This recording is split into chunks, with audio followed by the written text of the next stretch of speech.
ನಾಳೆ ನಿಮ್ಗೆ ಜಾಬ್ ಹೋದ್ರೆ ಏನಾಗುತ್ತೆ?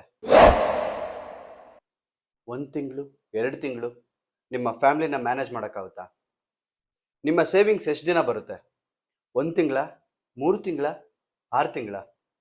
ಆನೆಸ್ಟ್ಲಿ ನಿಮಗೆ ಗೊತ್ತಾ, ನಾನು ಕೂಡ ಐ ಟಿ ಬ್ಯಾಕ್ಗ್ರೌಂಡ್ ಸುಮಾರು 15 ವರ್ಷ ಐ ಟಿಲಿದ್ದೀನಿ. ಲೇ ಆಫ್ಸ್ ತುಂಬ ಹತ್ತಿರದಿಂದ ನೋಡಿದ್ದೀನಿ. ಟ್ಯಾಲೆಂಟ್ ಇದ್ದವರು ಹೋಗಿದ್ದಾರೆ, 10 ರಿಂದ 15 ವರ್ಷ ಎಕ್ಸ್ಪೀರಿಯನ್ಸ್ ಇದ್ದವರು ಹೋಗಿದ್ದಾರೆ, ಕಂಪ್ನಿಗೆ ಲಾಯಲ್ ಆಗಿದ್ದವರು ಹೋಗಿದ್ದಾರೆ. ಯಾಕೆಂದರೆ ಜಾಬ್ ಹೋಗೋದು ನಮ್ಮ ಕೈಯಲ್ಲಿರಲ್ಲ. ಒಂದು ವಿಷಯ ಗೊತ್ತಾ, ನಿಮ್ಮ ಸ್ಯಾಲ್ರಿ ನಿಲ್ಬೋದು, ಆದರೆ EMI ನಿಲ್ಲಲ್ಲ, ಮನೆ ರೆಂಟ್ ನಿಲ್ಲಲ್ಲ, ಮಗುವಿನ ಸ್ಕೂಲ್ ಫೀಸ್ ನಿಲ್ಲಲ್ಲ, ಫ್ಯಾಮಿಲಿ ಎಕ್ಸ್ಪೆನ್ಸಸ್ ಮಾತ್ರ ಕಂಟಿನ್ಯೂ ಆಗ್ತಾನೆ ಇರುತ್ತೆ.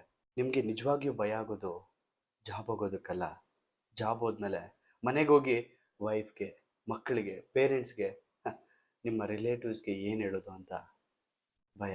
ಹೊರಗಡೆ ನೋಡಿದ್ರೆ ಎಲ್ಲರೂ ಅಂದ್ಕೊಂಡಿರ್ತಾರೆ ಅವನು ಚೆನ್ನಾಗಿ ಸೆಟ್ಲ್ ಆಗಿದ್ದಾನೆ, ಅವನಿಗೇನು, ಅವನು ಆರಾಮಾಗಿದ್ದಾನೆ. ನಿಮಗೆ ಮಾತ್ರ ಗೊತ್ತು ನಿಮ್ಮ ಫ್ಯಾಮಿಲಿಯ ಫೈನಾನ್ಷಿಯಲ್ ಸೆಕ್ಯೂರಿಟಿ ಎಷ್ಟು ಫ್ರಜೈಲ್ ಇದೆ ಅಂತ. ಬಟ್ ಲಿಸನ್, ಇದು ನಿಮ್ಮ ತಪ್ಪಲ್ಲ.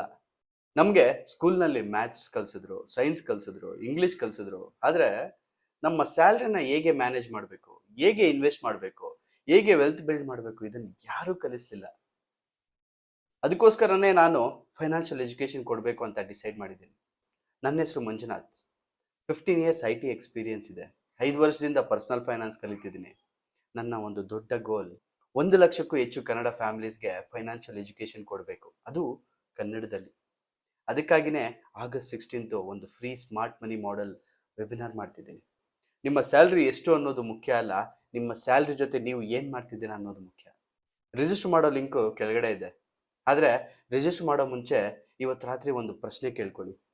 ನಾನು ನನ್ನ ಸ್ಯಾಲ್ರಿಗಾಗಿ ಕೆಲಸ ಮಾಡ್ತಿದ್ದೀನಾ ಅಥವಾ ನನ್ನ ಸ್ಯಾಲ್ರಿ ನನಗಾಗಿ ಕೆಲಸ ಮಾಡ್ತಿದ್ಯಾ ಅಂತ. ಕಮೆಂಟಲ್ಲಿ ವೆಬಿನಾರ್ ಅಂತ ಟೈಪ್ ಮಾಡಿ ಕಂಪ್ಲೀಟ್ ಡೀಟೇಲ್ಸ್ನ ಶೇರ್ ಮಾಡ್ತೀನಿ. ಇದನ್ನು ನಿಮ್ಮ ಕೇರಿಂಗ್ ಫ್ರೆಂಡ್ ಜೊತೆ ಶೇರ್ ಮಾಡಿ.